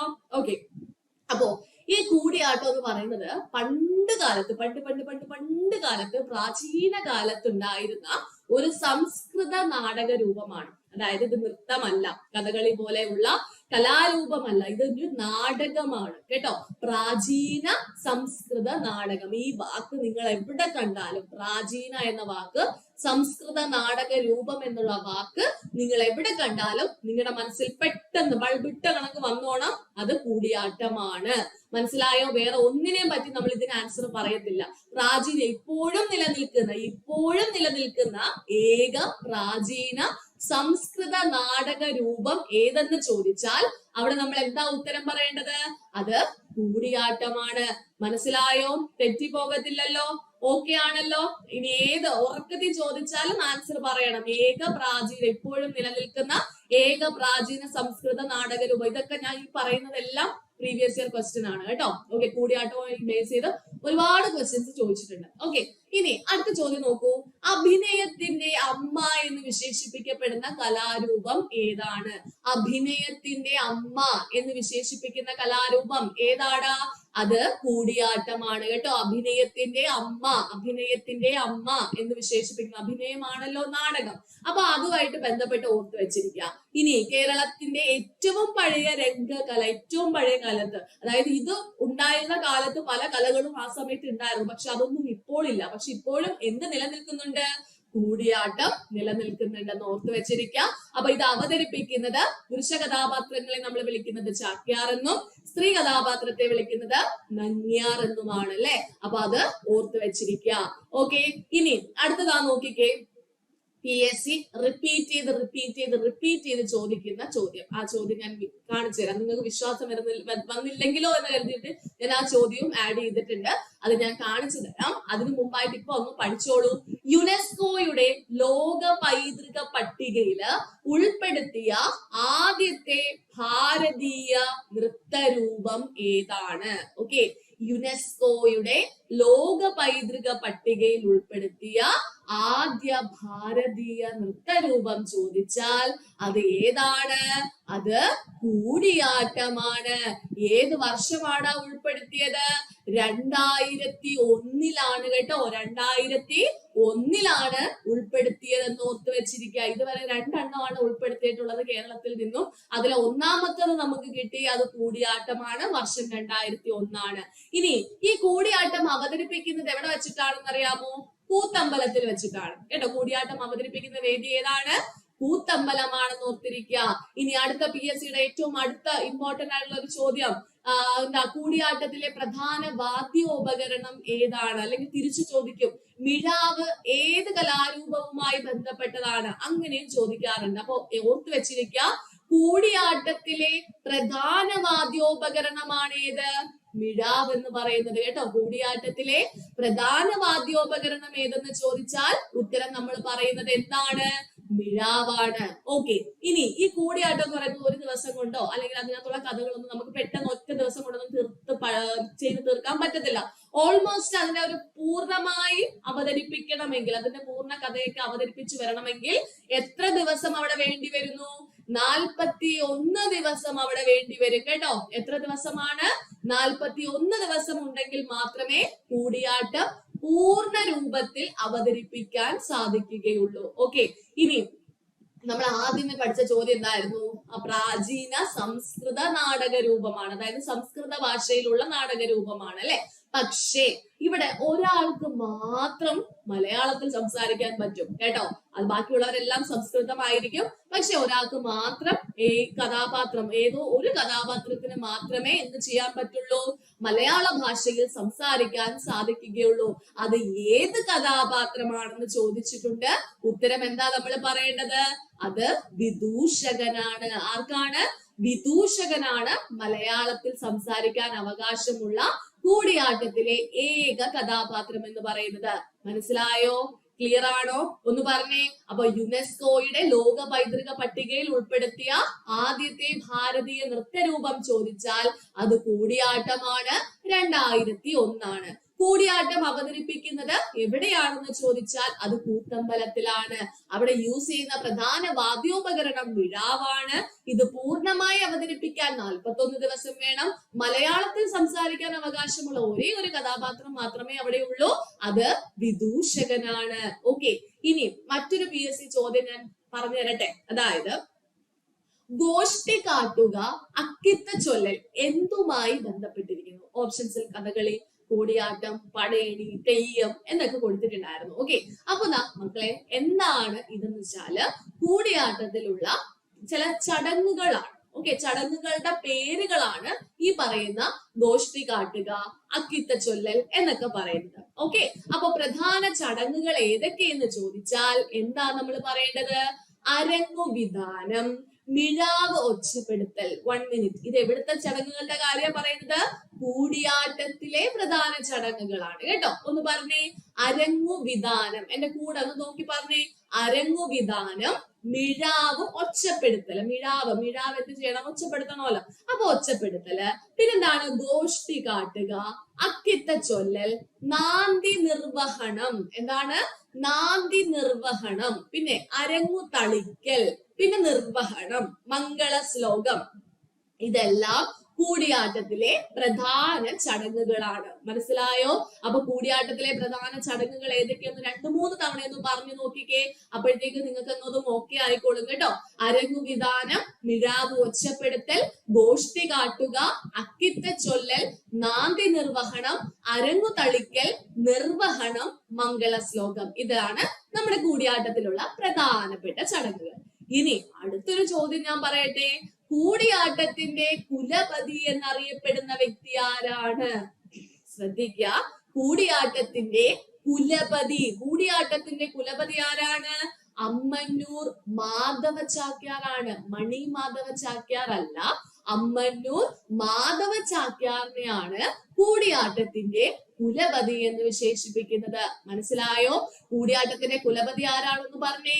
അമ്മന്നൂർ മണി മാധവ ചാക്യാറാണോ? അല്ല, അമ്മന്നൂർ വെറും മാധവ ചാക്യാറാണ് കേട്ടോ. ഓക്കെ, അപ്പൊ കിട്ടിയല്ലോ. കൂടിയാട്ടത്തിന്റെ കുലപതി അമ്മന്നൂർ മാധവ ചാക്യാറാണ്. ഇനി നാം നോക്കിക്കേ അടുത്തൊരു ചോദ്യം. ഇതെല്ലാം ഈ പറഞ്ഞ എല്ലാ പോയിന്റ്സും ക്വസ്റ്റ്യൻസ് ആയിട്ട് വന്നിട്ടുള്ളതാണ്. അപ്പൊ നോക്കൂ, വർഷം തോറും കൂടിയാട്ടം അവതരണം നടക്കുന്ന കേരളത്തിലെ ക്ഷേത്രങ്ങൾ ഏതെല്ലാം? പ്രധാനമായും 2 ക്ഷേത്രങ്ങളിൽ എന്ത് നടക്കുന്നുണ്ട്? എല്ലാ വർഷവും കൂടിയാട്ടം അവതരിപ്പിക്കുന്നുണ്ട്. അത് ഏതൊക്കെ ക്ഷേത്രങ്ങളാണെന്ന് ചോദിച്ചാൽ എന്താ നമ്മൾ പറയേണ്ടത്? ഒന്ന് ഇരിങ്ങാലക്കുടയിലെ കൂടൽ മാണിക്യ ക്ഷേത്രമാണ്. ഏതാണ്? ഇരിങ്ങാലക്കുടയിലെ കൂടൽ മാണിക്യ ക്ഷേത്രത്തിലാണ് എല്ലാ വർഷവും അവതരണം നടത്തുന്നത്. ഓക്കെ, ഇനി മറ്റൊരു ക്ഷേത്രം നിങ്ങൾക്ക് എല്ലാവർക്കും അറിയാം, തൃശ്ശൂരിലെ വടക്കുംനാഥ ക്ഷേത്രമാണ് അല്ലെ. അപ്പോ എന്താ നമ്മളോട് ചോദിച്ച ചോദ്യം എന്തായിരുന്നു? വർഷം തോറും കൂടിയാട്ട അവതരണം നടക്കുന്ന കേരളത്തിലെ ക്ഷേത്രങ്ങൾ ഏതെന്ന് ചോദിച്ചാൽ എന്താ നമ്മൾ ഉത്തരം പറയാ? ഇരിങ്ങാലക്കുടയിലെ കൂടൽമാണിക്യ ക്ഷേത്രവും തൃശ്ശൂരിലെ വടക്കുംനാഥ ക്ഷേത്രവുമാണ്. കിട്ടിയല്ലോ? ഓക്കെ ആണല്ലോ? അങ്ങനെയെങ്കിൽ ദാ അടുത്ത ക്വസ്റ്റ്യൻ. കൂടിയാട്ടത്തെ കുറിച്ചുള്ള നാട്യകൽപദ്രുമം എന്ന കൃതി രചിച്ചത് ആരാണ്? കൂടിയാട്ടത്തെ കുറിച്ചുള്ള കൃതിയാണ്, ഗ്രന്ഥമാണ് ഏത്? നാട്യകൽപദ്രുമം എന്ന് പറയുന്നത്. അത് ആരാണ് രചിച്ചതെന്ന് ചോദിച്ചാല് ഗുരു മണി മാധവ ചാക്യാറാണ്. അദ്ദേഹത്തെ അമ്മന്നൂർ മണി മാധവ ചാക്യാർ എന്നും പറയാറുണ്ട് കേട്ടോ. ഗുരു മണി മാധവ ചാക്യാറാണ് കൂടിയാട്ടത്തെ കുറിച്ചുള്ള നാട്യകൽപദ്രുമം എന്ന കൃതി രചിച്ചത്. മനസ്സിലായല്ലോ? അങ്ങനെയെങ്കിൽ നമുക്ക് പ്രധാന കൂടിയാട്ട കലാകാരന്മാരെ കൂടി ഒന്ന് ഓർത്തു വെച്ചിരിക്കാം. അമ്മന്നൂർ മാധവ ചാക്യാർ, അമ്മന്നൂർ മണി മാധവ ചാക്യാർ, പൈൻകുളം രാമൻ ചാക്യാർ. ഇതെല്ലാം പ്രധാനപ്പെട്ട കൂടിയാട്ട കലാകാരന്മാരാണ്. മനസ്സിലായോ? അപ്പൊ കൂടിയാട്ടത്തെ കുറിച്ചുള്ള നാട്യകൽപദ്രുമം എന്ന കൃതി രചിച്ചത് ഗുരു മണി മാധവ ചാക്യാറാണ്. പ്രധാന കൂടിയാട്ട കലാകാരന്മാർ ആരൊക്കെയെന്ന് ചോദിച്ചാൽ ആരൊക്കെയാണ്? അമ്മന്നൂർ മാധവ ചാക്യാറും അമ്മന്നൂർ മണി മാധവ ചാക്യാറും അതേപോലെ തന്നെ പൈൻകുളം രാമൻ ചാക്യാരുമാണ്. കിട്ടിയല്ലോ? ഓക്കെ, അപ്പൊ ഇനി നമുക്ക് കൂടിയാട്ടവുമായി ബന്ധപ്പെട്ട ഒരു ചോദ്യം നമ്മുടെ മുന്നിലേക്ക് വന്നാൽ ആൻസർ ചെയ്യുമല്ലോ. കൂടിയാട്ടം ശാസ്ത്രീയമായി എഴുതിയ ആധികാരിക ഗ്രന്ഥം നാട്യകൽപദ്രുമമാണ്. പ്രാചീന സംസ്കൃത നാടകരൂപമാണ്. അഭിനയത്തിന്റെ അമ്മ എന്നറിയപ്പെടുന്നു. ഏറ്റവും പഴക്കം ചെന്ന രംഗകലയാണ്. ചാക്യാർ പ്രജ്ഞാർ സമുദായത്തിലുള്ളവരാണ് അത് അവതരിപ്പിക്കുന്നത്. യുനെസ്കോയുടെ ലോക പൈതൃക പട്ടികയിൽ ഉൾപ്പെടുത്തിയ ആദ്യ ഭാരതീയ നൃത്തരൂപമാണ്. കൂത്തമ്പലത്തിലാണ് അത് അവതരിപ്പിക്കുന്നത്. മിഴാവാണ് അവിടെ പ്രധാനമായി ഉപയോഗിക്കുന്ന വാദ്യോപകരണം. 41 ദിവസം വേണം അത് പൂർണ്ണമായി അവതരിപ്പിക്കണമെങ്കിൽ. അവിടെ മലയാളത്തിൽ സംസാരിക്കാൻ ആകെ അവകാശമുള്ളത് വിദൂഷകൻ എന്നുള്ള ക്യാരക്ടറിന് മാത്രമാണ്. അവിടെയുള്ള പ്രധാന ചടങ്ങുകൾ എന്ന് പറയുന്നത് അരങ്ങ് വിധാനം, മിഴാവ് ഒച്ചപ്പെടുത്തൽ, ഗോഷ്ഠി കാട്ടുക, അക്കിത്ത ചൊല്ലൽ, നാന്തി നിർവഹണം, അരങ്ങ് തളിക്കൽ, നിർവഹണം, മംഗള ശ്ലോകം. കൂടിയാട്ടത്തിന്റെ കുലപതി അമ്മന്നൂർ മാധവ ചാക്യാറാണ്. എല്ലാ വർഷവും 2 ക്ഷേത്രങ്ങളിൽ ഇത് നടക്കാറുണ്ട്. മെയിൻ ആയിട്ടും ഇരിങ്ങാലക്കുടയിലെ കൂടൽമാണിക്യ ക്ഷേത്രത്തിലും തൃശ്ശൂരിലെ വടക്കുംനാഥ ക്ഷേത്രത്തിലും. കൂടിയാട്ടത്തെ കുറിച്ചുള്ള നാട്യകൽപദ്രുമം രചിച്ചത് ഗുരു മണി മാധവ ചാക്യാറാണ്. പ്രധാനപ്പെട്ട കൂടിയാട്ട കലാകാരന്മാർ ആരൊക്കെയെന്ന് ചോദിച്ചാൽ അമ്മന്നൂർ മാധവ ചാക്യാർ, അമ്മന്നൂർ മണി മാധവ ചാക്യാർ, അതുപോലെ തന്നെ പൈൻകുളം രാമൻ ചാക്യാർ. കിട്ടിയല്ലോ? ഓക്കെ അല്ലേ? അപ്പൊ കൂടിയാട്ടവും നമ്മൾ പഠിച്ചു കഴിഞ്ഞു. അപ്പൊ നമ്മൾ ഓരോ പോർഷൻസ് ആയിട്ട് മോഹിനിയാട്ടം പഠിച്ചു, കൂടിയാട്ടം പഠിച്ചു അല്ലെ. അപ്പൊ ഓരോ പോർഷൻസ് ആയിട്ട് മലയാളവുമായി ബന്ധപ്പെട്ട പ്രധാനപ്പെട്ട ചോദ്യങ്ങൾ പഠിച്ചു. അങ്ങനെ നമ്മൾ ഇങ്ങനെ ഘട്ടം ഘട്ടമായി തീർത്തു വന്നുകൊണ്ടിരിക്കുകയാണ്. ഓരോ പോർഷൻസും കവർ ചെയ്തുകൊണ്ടിരിക്കുകയാണ്. സോ ക്ലാസ്സിനെ പറ്റിയിട്ടുള്ള അഭിപ്രായം നിങ്ങൾ കമന്റ് ചെയ്യാൻ മറക്കരുത് കേട്ടോ. നിങ്ങളുടെ എല്ലാ കമന്റ്സും ഞാൻ വായിക്കുന്നുണ്ട്. നിങ്ങളുടെ ആ ഒരു റെസ്പോൺസ് ആണ് നമുക്ക് വീണ്ടും ക്ലാസ്സുകൾ തരാനുള്ള ആ ഒരു ഊർജം, എനർജി എന്ന് പറയുന്നത്. അല്ലെങ്കിൽ നമ്മൾ വിചാരിക്കുമോ അവർക്കൊന്നും ആവശ്യമില്ല, അവർ കാണുന്നില്ലല്ലോ, അവർ റെസ്പോണ്ട് ചെയ്യുന്നില്ലല്ലോ, അതുകൊണ്ട് അവർക്ക് ആവശ്യമില്ല, നമ്മളെ ആപ്പിലുള്ള കുട്ടികൾക്ക് മാത്രം കൊടുക്കാം എന്നുള്ള രീതിയിൽ നമ്മൾ ചിന്തിക്കും. ഓക്കെ, പക്ഷെ നിങ്ങളുടെ റെസ്പോൺസ് എനിക്ക് നല്ലപോലെ കിട്ടുന്നുണ്ട്. അതുകൊണ്ടാണ് നമ്മൾ വീണ്ടും വീണ്ടും ക്ലാസ്സുകളായിട്ട് വരുന്നത്. അത് തുടർന്നും ഉണ്ടാകും എന്ന് പ്രതീക്ഷിക്കുന്നു. തീർന്നിട്ടില്ല, ഇനിയും ചോദ്യങ്ങളുണ്ട്. നമുക്ക് അടുത്ത ചോദ്യത്തിലേക്ക് കടക്കാം. ചോദ്യം ഇതാണ്: യുനെസ്കോയുടെ പൈതൃക പട്ടികയിൽ ഉൾപ്പെടുത്തിയിട്ടുള്ള 2 കേരളീയ ദൃശ്യകലകൾ ഏതൊക്കെയാണ് എന്നാണ് നമ്മളോട് ചോദിച്ചിട്ടുള്ളത്. ശ്രദ്ധിച്ചിരിക്കണേ. അതേപോലെ രണ്ടാമത്തെ ചോദ്യം: യുനെസ്കോയുടെ ലോക പൈതൃക പട്ടികയിൽ ഉൾപ്പെടുത്തിയ രണ്ടാമത്തെ കേരളീയ കലാരൂപം ഏതെന്നും ചോദിച്ചിട്ടുണ്ട്. കണ്ടോ? അപ്പൊ യുനെസ്കോയുടെ പൈതൃക പട്ടികയിൽ ഉൾപ്പെടുത്തിയിട്ടുള്ള 2 കേരളീയ ദൃശ്യ കലകൾ എന്ന് ചോദിച്ചാൽ നമ്മൾ എന്താണ് ഉത്തരം പറയേണ്ടത്? ഏതാണ്? നിങ്ങൾ ഓപ്ഷൻസ് ഒന്ന് നോക്കിക്കേ. കഥകളിയും ഓട്ടം തുള്ളലും, തെയ്യവും കൂടിയാട്ടവും, കൂടിയാട്ടവും പടയണിയും, കൂടിയാട്ടവും മുടിയേറ്റും എന്നൊക്കെ കൊടുത്തിട്ടുണ്ട് അല്ലെ. എന്താണ് ഉത്തരമായിട്ട് വരുന്നത്? ഓപ്ഷൻ ഡി ആണ് അല്ലെ. അതായത് കൂടിയാട്ടവും മുടിയേറ്റുമാണ് യുനെസ്കോയുടെ പൈതൃക പട്ടികയിൽ ഉൾപ്പെടുത്തിയ 2 കേരളീയ ദൃശ്യകലകൾ. മറന്നുപോകല്ലേ. ആദ്യം കൂടിയാട്ടം, ഓക്കെ, രണ്ടാമത് മുടിയേറ്റാണ്. രണ്ടിലും കുടി മുടി എന്നുള്ള വാക്ക് കണ്ടോ? അത് വെച്ചൊന്ന് കണക്ട് ചെയ്ത് വെച്ചേക്കണം കേട്ടോ. അപ്പൊ മുടിയേറ്റും കൂടിയാട്ടവുമാണ് യുനെസ്കോയുടെ പൈതൃക പട്ടികയിൽ ഉൾപ്പെടുത്തിയിട്ടുള്ള 2 കേരളീയ ദൃശ്യകലകൾ എന്ന് പറയുന്നത്. ഓക്കെ, ഇനിതാ അപ്പൊ നമുക്ക് നോക്കാം അടുത്ത ചോദ്യം എന്താണ്? യുനെസ്കോയുടെ ലോക പൈതൃക പട്ടികയിൽ ഉൾപ്പെടുത്തിയ രണ്ടാമത്തെ കേരളീയ കലാരൂപം ഏതാണ്? ആദ്യത്തെ കലാരൂപം നമുക്ക് കിട്ടി, അത് ഏതാണ്? അത് കൂടിയാട്ടമാണ്. രണ്ടാമത്തെ കലാരൂപം ചോദിച്ചാൽ അത് മുടിയേറ്റാണ് കേട്ടോ. മുടിയേറ്റാണ്, അത് ഓർത്ത് വെച്ചിരിക്കുക. അതായത് കൂടിയാട്ടത്തിനെ ഉൾപ്പെടുത്തുന്നത് 2001 മുടിയേറ്റിനെ ഉൾപ്പെടുത്തുന്നത് 2010 മറന്നുപോകല്ലേ. 2001 ഒന്നെടുത്ത് ഇപ്പുറത്തിട്ടാൽ മുടിയേറ്റിനെ എന്ത് ചെയ്തു? ആ ഒരു പട്ടികയില് ഉൾപ്പെടുത്തി എന്ന് ഓർത്ത് വെച്ചിരിക്കുക. മനസ്സിലായോ? ക്ലിയർ ആണോ? അങ്ങനെയെങ്കിൽ മക്കളെ ശ്രദ്ധിച്ചേ. ഇവിടെ താഴെ പറയുന്നവയിൽ പൊൻകുന്നം വർക്കിയുടെ ആത്മകഥ ഏതാണ്? അടുത്ത് നോക്കൂ. എന്റെ ജീവിത സ്മരണകൾ എന്ന ആത്മകഥ എഴുതിയ സാമൂഹിക പരിഷ്കർത്താവ് ആരാണ്? കണ്ണീരും കിനാവും എന്ന ആത്മകഥ ആരുടേതാണ്? ഇപ്പൊ നിങ്ങൾക്ക് എന്ത് മനസ്സിലായി? ഈ ആത്മകഥ എന്നുള്ള ടോപ്പിക് PSC എല്ലാ പരീക്ഷയ്ക്കും, നമ്മളെ 10th പ്രിലിംസ് പരീക്ഷയ്ക്ക് എല്ലാത്തിലും ചോദിക്കുന്ന ഒരു ചോദ്യമാണ്. ആത്മകഥ പഠിച്ചിട്ട് പോയേ പറ്റുള്ളൂ. അത് നമ്മൾ കുറെ പേര് അത് സ്കിപ്പ് ചെയ്തിട്ട് പോകും. കൺഫ്യൂഷൻ ആകുന്നു, പഠിക്കാൻ പറ്റുന്നില്ല, സമയം പോകുന്നു എന്ന് പറഞ്ഞിട്ടൊക്കെ സ്കിപ്പ് ചെയ്തിട്ട് പോകും. പക്ഷെ നമ്മുടെ ഒരു മാർക്ക് അവിടെ നഷ്ടപ്പെടും കേട്ടോ. അതുകൊണ്ട് നമുക്ക് കുറച്ച് ഇമ്പോർട്ടന്റ് ആയിട്ടുള്ള ആത്മകഥകളൊക്കെ പഠിച്ചു പോയേ പറ്റുള്ളൂ. അപ്പൊ നമുക്ക് ആൻസേഴ്സ് നോക്കാം. നോക്കിക്കേ. എന്റെ വഴിത്തിരിവ് എന്നുള്ളത് ആരുടെ ആത്മകഥയാണ്? പൊൻകുന്നം വർക്കിയുടേതാണ് അല്ലെ. അതായത് വഴി തിരിഞ്ഞപ്പോൾ അവിടെ പൊന്നു കിടക്കുന്നു എന്ന് ഓർത്ത് വെച്ചിരിക്കുക. എങ്ങനെയാണ് നമ്മൾ കൺഫ്യൂഷൻ ഉണ്ടാക്കുന്ന ഏരിയാസ് കോഡ് വെച്ച് നിങ്ങൾ തന്നെ സ്വയം കോഡ് കണ്ടെത്തി ഏതെങ്കിലും വാക്കുകൾ തമ്മിൽ കണക്ട് ചെയ്ത് പഠിക്കാനായിട്ട് ശ്രമിക്കണം കേട്ടോ. അപ്പൊ എന്റെ വഴിത്തിരിവ് പൊൻകുന്നം വർക്കിയാണ്. എന്റെ ജീവിത സ്മരണകൾ ആരുടേതാണ്? മന്നത്ത് പത്മനാഭന്റെ ആത്മകഥയാണ് കേട്ടോ. മന്നത്ത് പത്മനാഭന്റെ ആത്മകഥയുടെ പേരൊന്ന് പറഞ്ഞേ.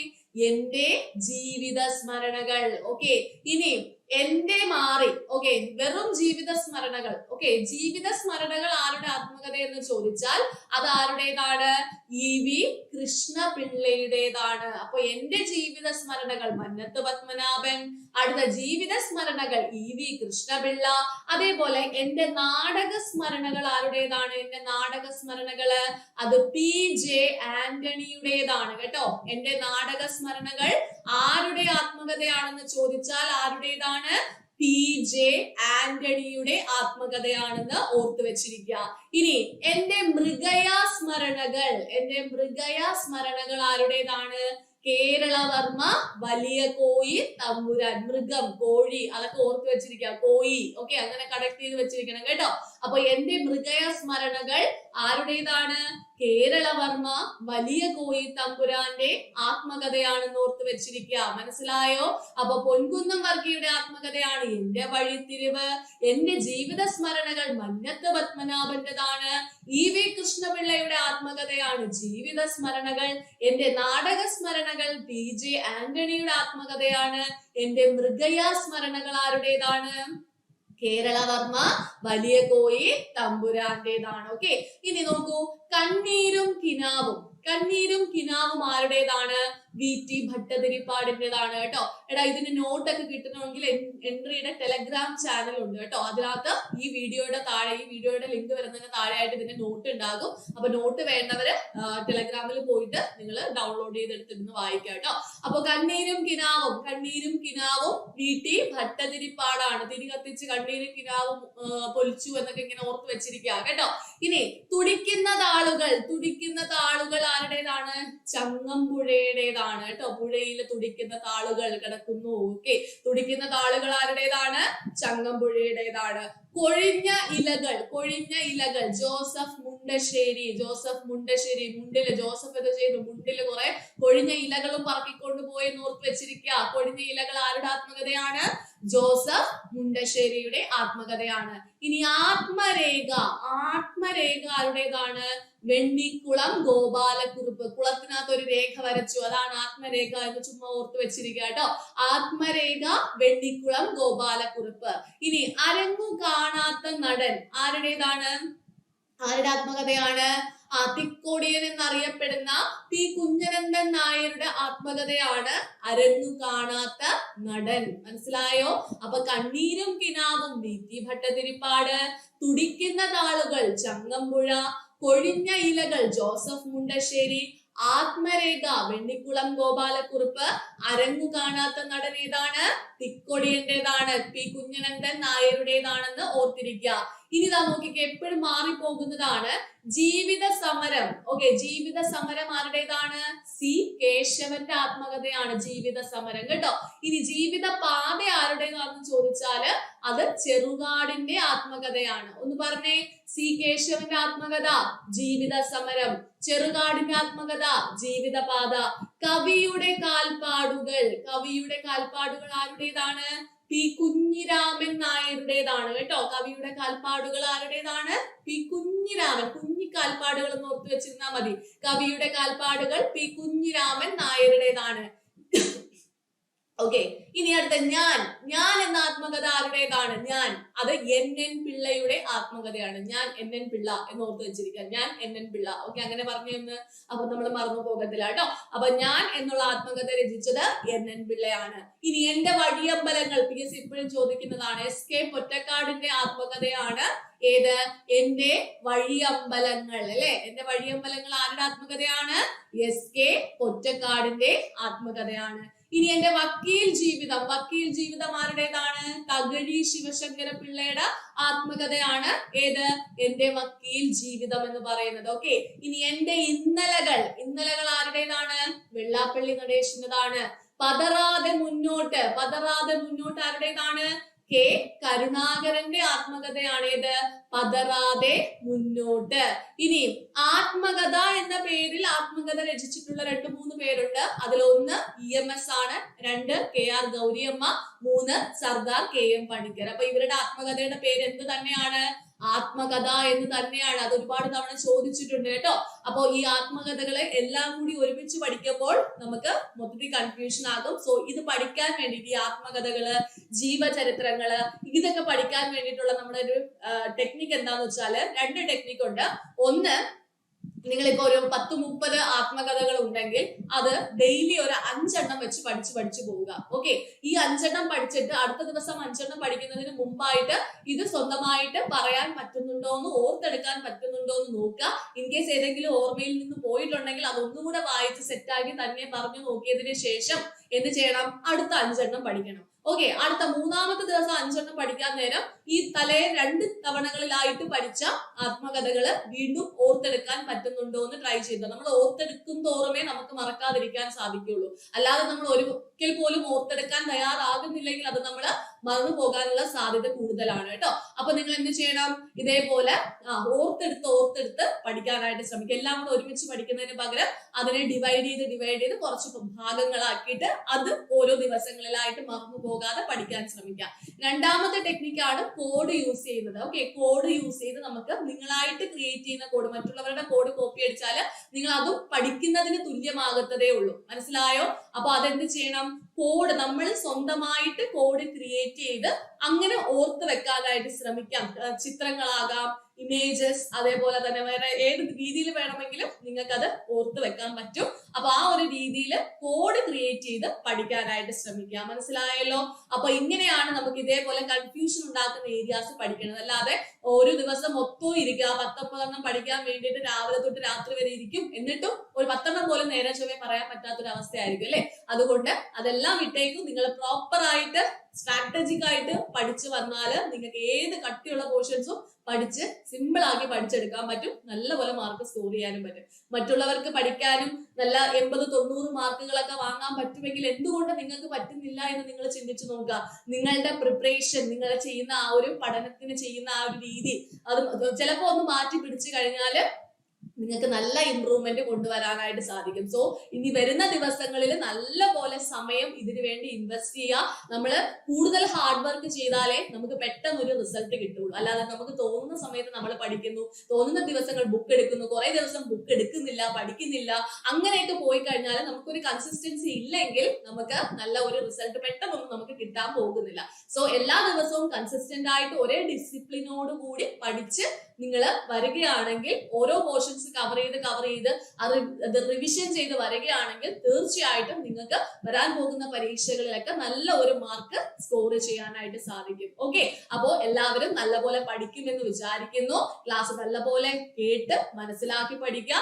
ഇനി തുടർന്നും നിങ്ങൾക്ക് ഈ 10th പ്രിലിംസിന്റെ ക്ലാസ്സസ് വേണം എന്നുണ്ടെങ്കിൽ നിങ്ങൾ കമന്റ് ചെയ്യുക. നിങ്ങൾക്ക് ആവശ്യമുണ്ട്, നിങ്ങൾക്ക് വേണം എന്നുള്ള രീതിയിൽ നിങ്ങൾ കമന്റ് ചെയ്താൽ തീർച്ചയായിട്ടും വരുന്ന ദിവസങ്ങളിൽ നിങ്ങളുടെ റിക്വയർമെന്റ്സ് അനുസരിച്ച് നമ്മൾ ക്ലാസ് തരുന്നതായിരിക്കും. ഓക്കെ, അപ്പൊ ഈ ക്ലാസ് യൂസ്ഫുൾ ആയി നിങ്ങൾക്ക് നല്ല പ്രയോജനപ്പെട്ടു എന്ന് ഞാൻ വിശ്വസിച്ചോട്ടെ. അങ്ങനെയെങ്കിൽ നമുക്ക് മറ്റൊരു ക്ലാസ്സിൽ കാണാം. താങ്ക്